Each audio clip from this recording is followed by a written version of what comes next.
You're live on Prime Morning. It's the biggest breakfast on television. We're going beyond the headlines immediately.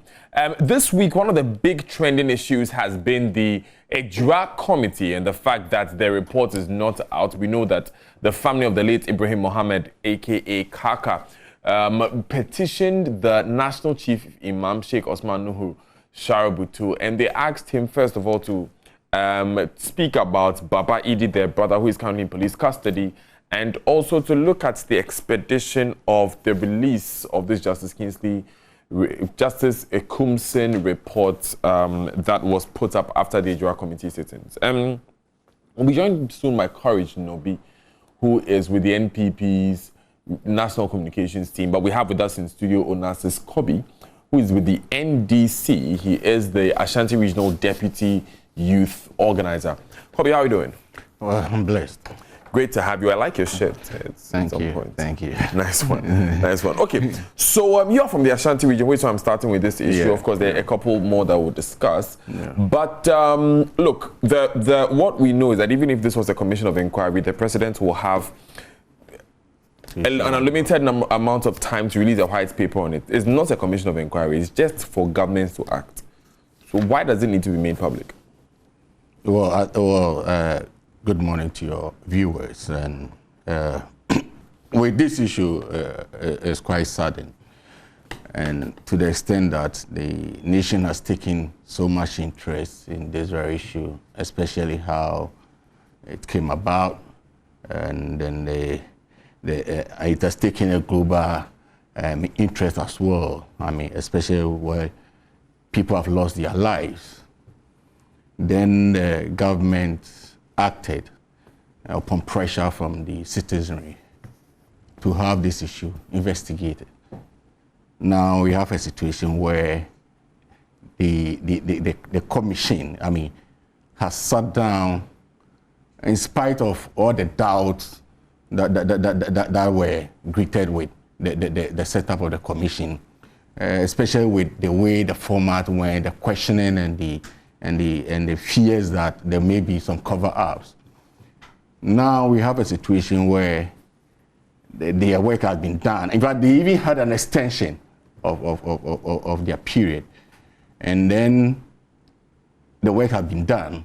I mean, a month now, and still government needs time to edit the report.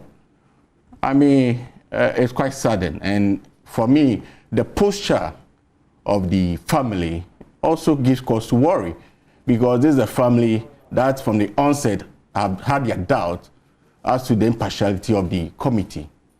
Now, this further heightened because government, for some reasons, is unable to come out with a simple white paper on this very incident. Look, the whole thing was viewed, courtesy the work of your colleagues in the Ashanti region. We all saw it. We have a fair view of how issues have been.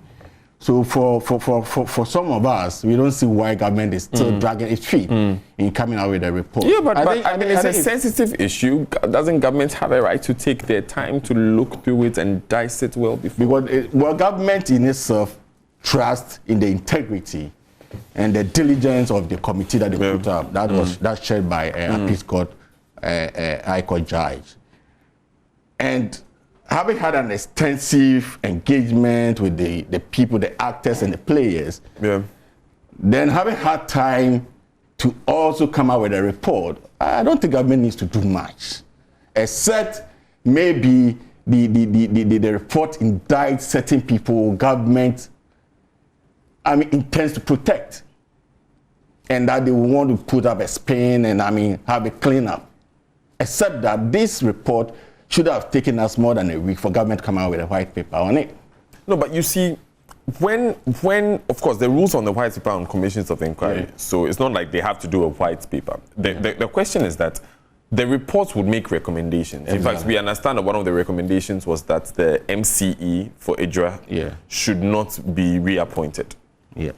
And he has withdrawn his application for the appointment anyway, right? Just like that.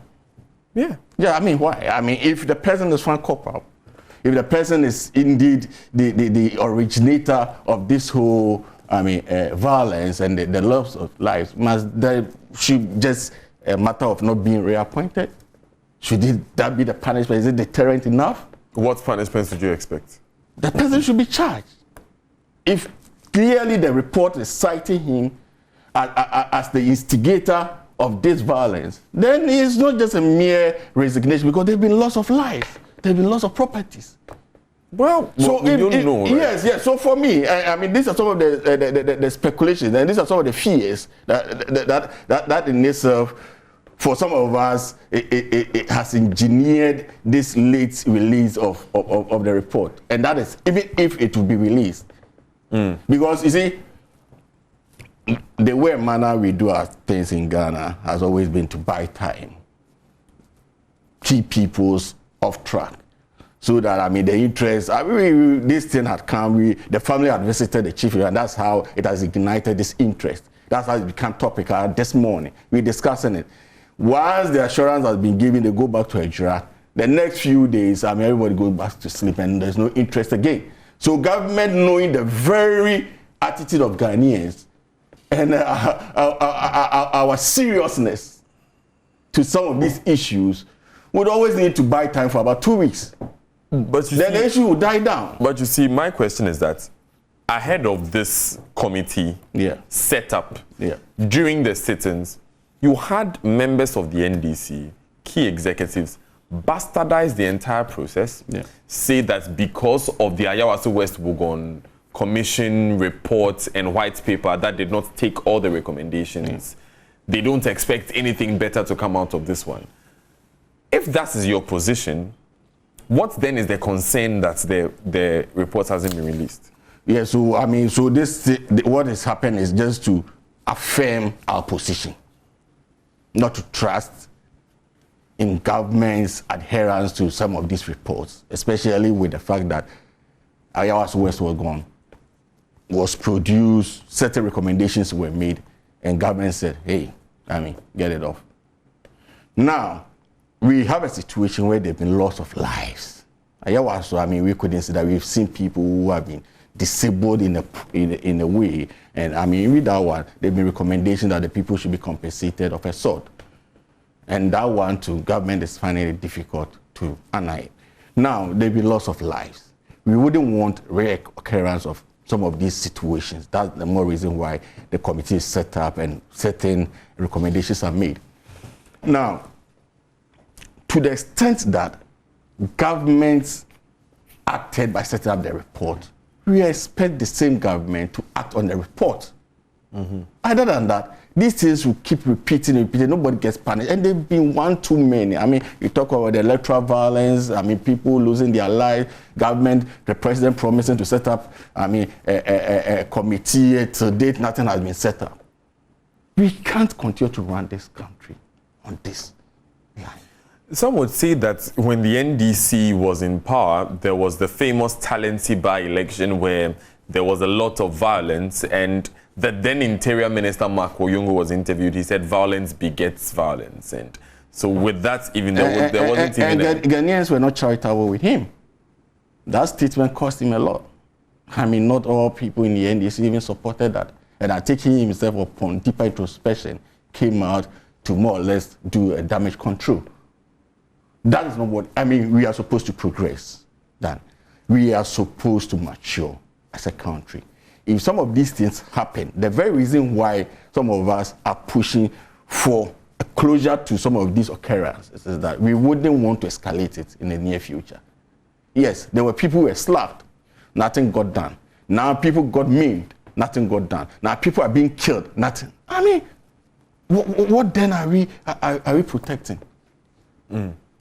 Is that the democracy that we want to protect? That's not what we want to do. For me, we shouldn't have gotten here. I just don't see what is it that government wants to do with the white paper, with the recommendation that they had. I mean, look, for what they've done, whatever comes out will just be seen as a window dressing. I mean, because they fell squarely into all these conspiracy theories.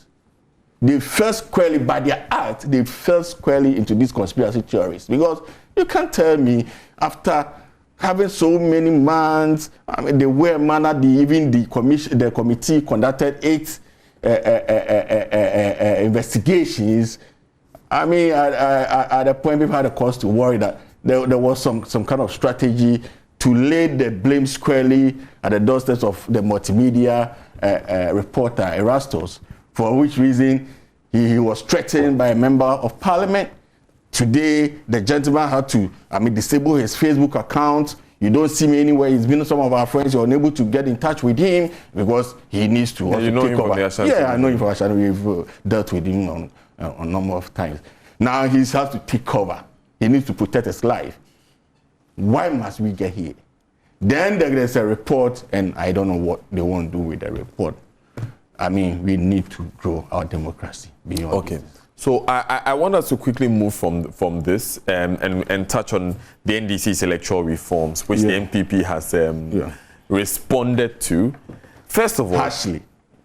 Well, you listened to the General Secretary. I listened to him. He sounded so angered by the NDC's electoral reform. The propositions. Yeah. We'll come to the proposals, okay? But John Mahama has been called the reigning king of corruption. I want to read to you that quote by John Boyd. He says, former President Mahama asserts without proof that the MPP has stolen Ghana's money and that he can ensure accountability through elections. Extremely rich, coming from a party credited by the Supreme Court of Ghana with the ability to create, loot and share public funds with impunity. Is Mahama of the government official one infamy and the Ford vehicle from Kanazwe contractors talking about corruption? Is that the same Mahama whose government signed on to a half-baked contract of $1.2 billion for the Ghana retail payment ship systems infrastructure? Sipton Switch Systems Limited has just lost an arbitration demand for $478 million from Ghana for revoking that agreement. The Akufo-Addo administration did a far more enhanced project for only $4.5 million, $1.2 billion to $4.5 million. All right. Then he goes on and on and on to, talk about the different examples of alleged corruption that have involved the NDC administration, calling John Mahama the king of corruption. It was at that same news conference. I want us to deal with that when we come to the electoral reforms. Danny, well, I think they just they overstepping this whole 2024 elections campaigning. For me, a party in power by now should be busy with itself, governing and giving Ghanaians the kind of comfort and economy that we would more or less keep the Ghanaian going, in that there's so much hardship in the country. People are complaining, and it's becoming more or less like a trauma, daily trauma for people. Now, you have a political party that is in power that quickly swings itself into campaign mode. You heard him talk about the need for them to win 2024 in the first year of their second term. Issues of corruption, it's settled. And it was settled by the performance of the MPP in 2020 elections. But for the intervention of the military, but for the sacrifice of human lives in the 2020 elections, NDC would have been leading parliament by now. Looking at a political party that has lost election, that is what would be determined by courts. Shouldn't we wait for the courts to determine that before? Because I know you have a lot of seats. They are reluctant to take they are reluctant to take the cases to court, especially with the loss of life. People have lost their lives. They are even reluctant to set up a committee to investigate. No, I'm talking about the election results, because you're saying that, but for these things. So I talked about the parliamentary election. Yeah, you talk about how Techiman South was even handled. The way, the manner they pushed. They threw in the military and people lost their lives. And other places what I'm trying to say, we would have even led in the parliamentary, a majority bid. Now, 2016, it's been bandied around that we lost nearly 1 million votes. You have a situation whereby it has drastically reduced to this little under 500,000 votes, and with expectation that people, they didn't give us the doctor chance to have come this far, especially when we have that conventional cycle of political parties taking 2 terms. And you have Nana Akufo-Addo come into 1 term and to have performed that poorly in his first term. So the issue was somewhat settled. With corruption, you with the MPP, you can talk and talk and talk. From the onset, we started this movie, PINA cases from the boss. You've had all these Aka Energy cases. You have AGM cases. Even the oil industry itself is so overwhelming. Today, you don't even need to ask for proof of corruption because we see them all over.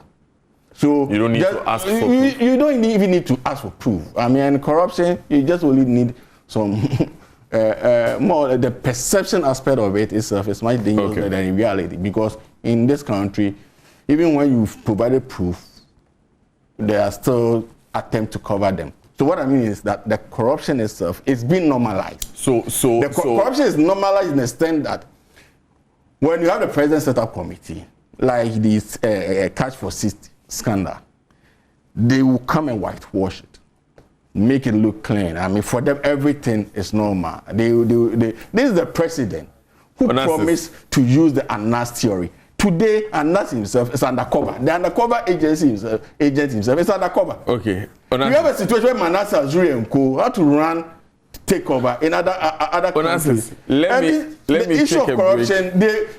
Those rhetorics, Daniel. Those rhetorics. For me, Ghanaians have overgrown these rhetorics. Let me take a break, Kobby, and then I'll bring in Courage. Courage will join us. But before we go for the break, it was a nerve-wracking contest last week with 3 contestants battling the boss, Gary L. Smith, for the ultimate cash prize of 250,000 Ghana cedis. ONASSIS, Ben and Seth proved their dexterity in sports, but was that enough to beat the boss? You're ready. Be one of the 3 contestants vying to chip away part of the massive 250,000 Ghana cedi prize money from the boss in the Boss TV game show. Dial star 718 star 882 hash on MTN, Vodafone, Airtel Tigo, or simply dial star 422 hash and select G Money across all networks and follow the prompts to enter. Top entries for the week qualify to come to the studio to meet the boss. Win weekly prizes of TV sets, home theaters, mobile phones, and the grand prize of the all-new Peugeot pickup. The Boss TV game show is proudly brought to you by G Money from GCB Bank, G Money, Papa Naba, Tratum, and supported by Silver Star Auto Limited, sole agents for Peugeot, Graphic News Plus, and DDP, regulated by the Gaming Commission of Ghana.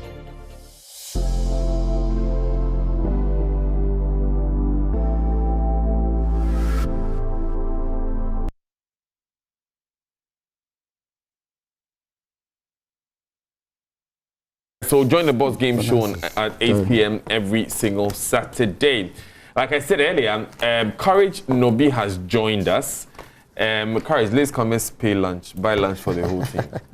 So I'm saying this on air. Courage is buying lunch for the whole Prime Morning team, not just those. For the entire morning. For the entire morning. I think I need to send a memo to my general secretary. Oh, even this. Even this. Treasurer in that regard. Even this. But that will be for the refund. For the lunch, before we finish, you put it here. Pre-finance before we finish the segment. You mean the headquarters of grab. Okay, let's start the conversation. Okay, so we're talking earlier about the EJURA committee and the fact that the report has not been released. I'll give you a minute to comment on that before you go into John Boydu calling. I mean, you were here when ONASSIS was speaking about in response to John Boydu's comments on John Mahama being the king of corruption. But quickly on the EJURA before we move into all right, thank you very much, and good morning to the viewers. My apologies for arriving late. The circumstances were way beyond my control. What happened? I don't know that What happened? You know, the lunch was sorted Yes, out. we'll Not bad. I mean, what kept you late? ONASSIS, don't worry. But let's go into the... In response to the request, I think the committee's report would be put out in due time, as and when the powers that be, the people, aficionados in charge of it, determine it to be right at the time. You know, these things are quite contentious. It's not any and everything that you put out, I mean, when you look at the time. So it takes a lot of security considerations, you know, to put some of these things out. We don't know what it entirely contains. We don't know what the exposure might cause. And, you know, when it comes to these things, time frames are very important. ONASSIS says you are simply protecting people who are implicated and are in that report. And are in government. No, I think the conduct of this government from 2017 would not support what he's saying. You know, this government has shown that it is committed to free and fair processes, it's committed to the rule of law.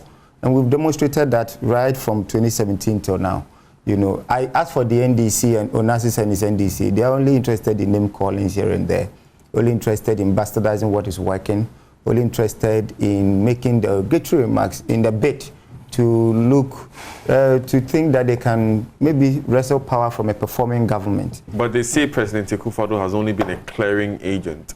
And anyone, no matter how guilty they are, is simply asked to walk home. I don't know why they maintain that rhetoric, because Ghanaians have clearly rejected it. They've seen the works of the president. December, they endorsed him to go for a second term, and we are focused on that business. You know, what didn't they say before then? In fact, before 2020, what didn't they say before 2016? You understand? So this is a person whose character they have bastardized for about over 2 decades now. You know, so there's nothing they would say now that will move us. We are focused on fixing this country. We are focused on attending to the developmental challenges of the country to make sure that as a people, our lot is improved for the better, you know. So they can continue with their smear campaign. They can continue throwing in all manner of accusations here and there. But the people will see the development we are giving them, and on the basis of that, endorse us as they did in December. You know, so that's one thing about, and that comment actually brings us to the second part. Yes. There isn't, aren't you jumping the gun? I mean, it's August 2021. We are already talking about December 2024. You have John Boyd rallying the troops. Let's go in, let's win. Shouldn't the focus be on governing? I think the party's focus and the government's focus are two things. The government is definitely focused on development. You see it everywhere. You see the sense of urgency that the president and his appointees have set out to attend to the challenges of this country. But the party, the machinery through which we come to power, has its focus as well. And I think we should be able to decouple the two and allow them to work as and when. If the government had stopped its governance and focused on the elections, maybe there will be some issues to talk about there. But the party has every right to do so. More so when the former president, you know, under the guise of a thank you tour, has been on rampage, you know, saying all manner of things that challenge the very democracy of this country. You know, this is a president, a former president who lost an election, went to court, could not prove his allegations. He deceived his followers, some to demonstrate, to say all manner of things, went to the right forum to prove it. He couldn't prove his case and still stands by his position that he won an election. You know, and I do not even know why we continue to take him seriously. Wasn't the reference more to the parliamentary election? Because I mean, ONASSIS brought it up here and I asked for that clarification. Wasn't he referring to John Mohammed's comments that they would have won if not for blah blah blah? Wasn't it referring to the parliamentary poll? No, I think some of which is still being challenged because that is still in court in some cases. Yes, I think what was taken to the Supreme Court is a presidential election. Yes, and not the parliamentary. Yeah, but and John Mohammed was referring to the parliamentary election when he was speaking in a northern tour. No, he spoke specific to the election petition that went to the Supreme Court and said that the reason why he did that was to calm down the nerves of his supporters after he had misled them in a press conference on election night. You know, so You create a problem and now pretend that you are the solution to the problem you created, that nobody sent you to create. And you see, the challenge of the NDC is going by the democratic tenets that we set out in this country. And whenever they lose one election, they bastardize every public institution that is involved in that process. And we cannot encourage that behavior. We cannot. As far as the parliamentary is concerned, those that thought they had legitimate consent, it continues to be in court. Allow the court processes to determine the matter. But you can't sit here and say that irrespective of the outcome of the court, you believe what you believe to be the case, which is the posturing of the NDC. It doesn't augur well. Why? Because there are a lot of ignorant followers of the party who act based on what they say, who act based on the pronouncements of the likes of President Mahama, on the likes of General Sedun Ketia and the like. So it is important that they guard the public safety of this country and make sure that their commentary is responsible. Okay, let's not keep too long on some of these aspects of the issue. ONASSIS, let's go into the electoral reforms. Okay, what does the NDC wants to see changed and why? We have a few minutes to wrap up, so let's keep our comments. Daniel, a quick one. I mean, this is not out of the normal practice. I mean, since 1993, we've had electoral reforms. I mean, election years after election years. And quite interestingly, it's always been the opposition political parties spearheading it. I mean, the MPP has that, well, let me see, they had attained the status of lead initiators of some of these electoral reforms. You know quite well that we came from no voter register, picture voter register to photo voter register. In fact, we even went from the black and white to colored. You've come from opaque ballot boxes to transparent one. In fact, the acceptance and the use of biometric voter register and biometric voting was initiated and instigated by Gabby Ochida, Consultations Institute, and Gabby was the lead instigator for that. So for me, it's not out of place, except this time around we are seeing a different trend, which is quite worrying, and that is the posture of the MPP. More or less like they are angered by the fact that these proposals are coming from the NDC. Angered? Yeah, they are angered. I mean, when come to IPAC. No, but when you listen yesterday, John Boyd said if you have things. No, to the extent that he asked that to come and apologize to them, beg them. I mean, why would you even call for this? You are in government. You should be interested in more or less like developing and maturing our democratic practices. So if the NDC, through some actions of the EC, have put out for IPAC and still would want to be part of the process of bettering our electoral system, and you don't see it wise enough to call them to the table and even to list it and to even put up a condition of apologizing and begging. I mean, these things are child's play. Now, we've tabled 30-point proposal to the EC. Largely, these proposals are even captured in the electoral laws, except its implementation has been problematic.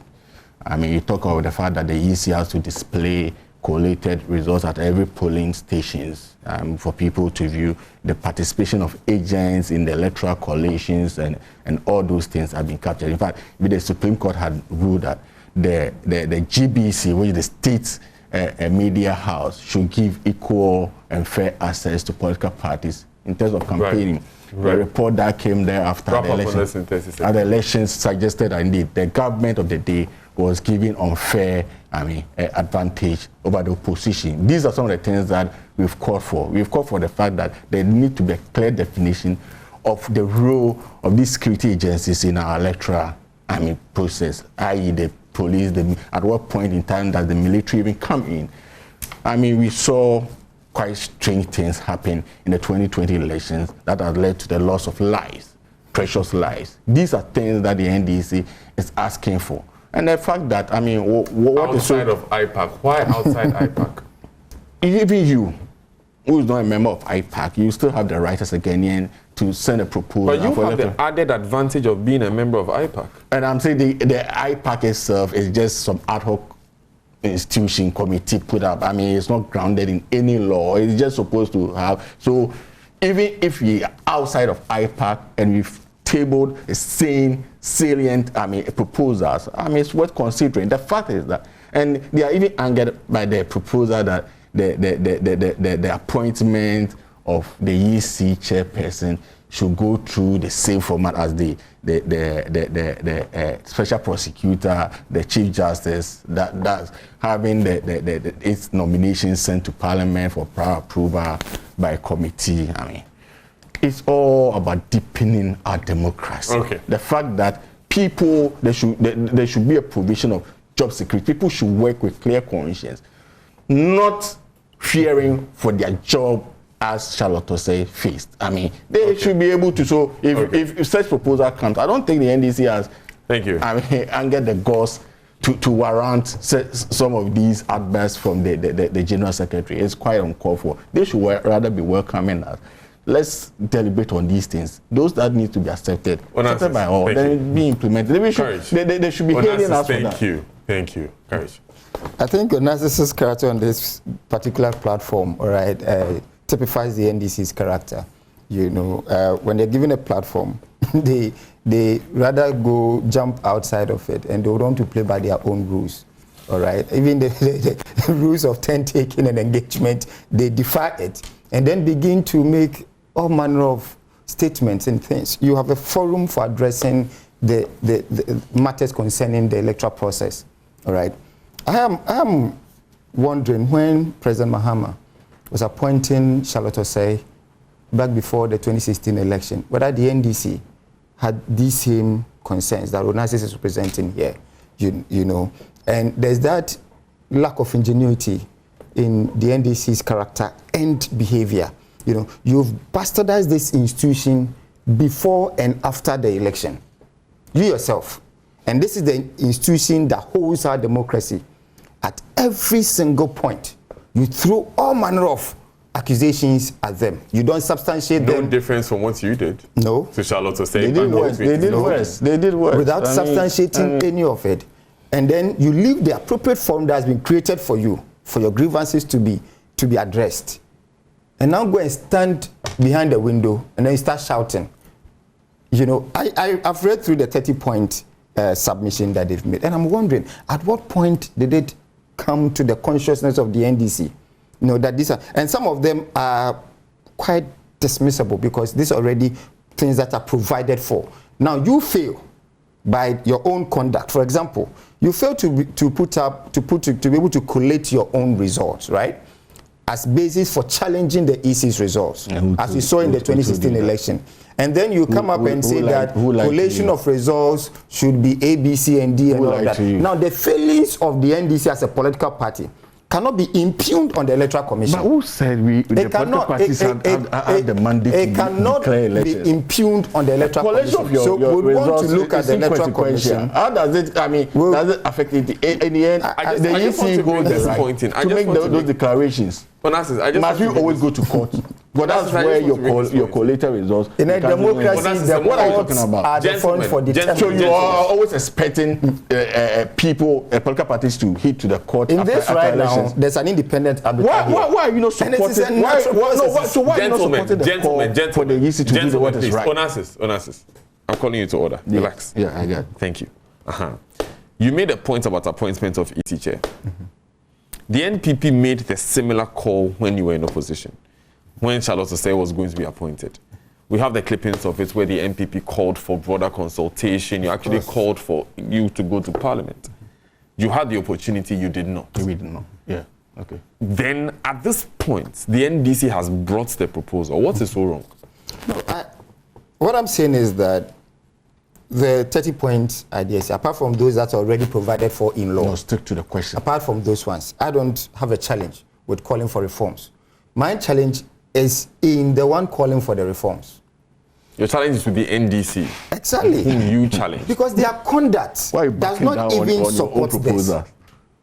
Their own behavior, their own conduct. Okay, who have they sent these reforms to? They sent it to the EC. All relevant organizations. The same EC. They trust the EC now. So you want us to put EC that created. So you want us to put out Courage. Let's be fair. Courage. No, you never trusted Charlotte Osei. Charlotte Osei gave you candid conversation. You never trusted Charlotte Osei. ONASSIS, I ask the questions. Yeah. Let's have a candid conversation. Absolutely. When any political party is in opposition, they hate the police and the EC. When they're in power, they love the police and the EC. Can we agree, gentlemen? No, can we it's agree? not just about hating, but it's about how. For example, after 2012... Potato. No. Potato. No, after 2012... When it comes to the police, security services and the Electoral Commission, it is the job of every governing party to defend it. It's the job of every opposition party to bust it. It is something that is there. Let's talk about the reforms as they Daniel, I think the form, when the specific and character of the said engagements are important. For example, in 2012, when we lost the election, we thought we had some legitimate concerns. We went to court. We proved our case. Yet, the outcome of the case did not support us, did not back, or did not, uphold what we presented. We accepted the verdict of the court as expected in any democracy. After that, we then moved on from what we had proven in court, right? And it naturally flowed out that a lot of the cases that we had presented, what we have proven in court, went to inform reforms in our electoral process. Why you refuse that? Exactly what the NDC is. Why exactly the statement agents, collation of results, display of collated. It's the same thing. At no point in the statement of even former President Mahama does he admit that indeed he lost the election. Not even after the Supreme Court case. Okay, guys, so from where are they coming from? You don't even admit it. Guys, we have very little time. If they insist that they want that the 2020 election, what are they calling for now? Courage, ONASSIS, we have to wrap up. Unfortunately, I wish we had more time. This conversation only gets more nice at the end. ONASSIS KOBBY, Deputy Ashanti Region Youth Organizer of the NDC, thanks you very much. Safe journey back to Kumasi when you do go. Thank you. And Courage Nobi is a member of the national communications team of the NPP. He's not like that. He's not a latecomer. Not a habitual latecomer. He refused to tell us why. The man you to be nice. The state of insecurity. Be nice. The man you put it on this newspaper for lunch for the team. Okay, we will be right back to do more on Prime Morning. It's the biggest breakfast on television. My name is Daniel Daze. See you later.